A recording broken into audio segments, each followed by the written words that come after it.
The material energies. There are two ways of looking at this world we live in. One is to see it as just a random assortment of physical elements, with no meaning behind the cause and effects we experience. One would thus conclude that we are a body that is born, eats, poops, gets sick, falls in love, grows old, and eventually dies, becoming food for worms or ash. The other way to view this world is through the eyes anointed with devotion to an intelligent designer, whose divine spiritual energies have expanded to accommodate souls having a physical experience in response to their desire to be independent overlords.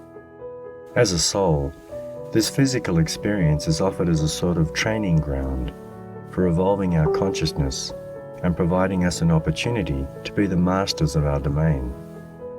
Until such time that we awaken to our true nature as interdependent souls, created for the purpose of pure loving exchange and devotional servitude.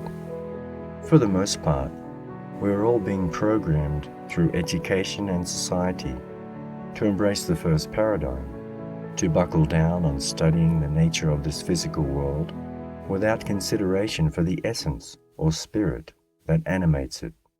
According to the teachings of Krishna in the Bhagavad Gita, this material world comprises 8 gross and subtle energies: earth, water, fire, air, and ether are the 5 gross elements that make up everything we can experience with our senses. And then there are the subtle elements: mind, intelligence, and false ego. Each preceding element is superior to the former. In other words, the false ego is more delicate and superior to the intelligence, and the intelligence is superior to the mind, and the mind is superior to the gross material elements. Everything we experience in this mundane world is a combination of these 8 elements. The superior nature. Above these 8 physical energies, however, is the superior spiritual energy of the soul. This superior energy is transcendental to the material senses. However, under the spell of illusion, misguided souls are trying to exploit the resources of these inferior material energies.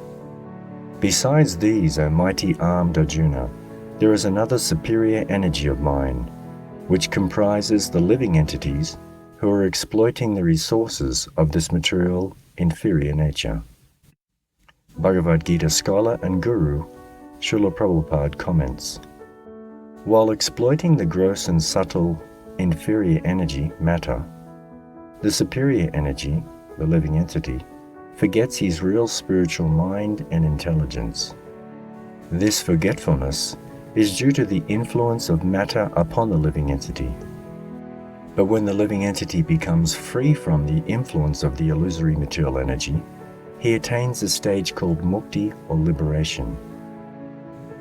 The false ego, under the influence of material illusion, thinks, I am matter and material acquisitions are mine.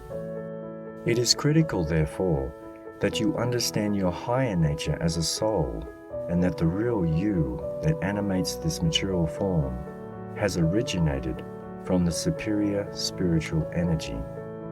Your material body is just a temporary vehicle to facilitate learning experiences and expression, until such time that it becomes uninhabitable and you are forced to leave it and enter another material form according to your desire and karma. To learn more, visit 7maxims.com.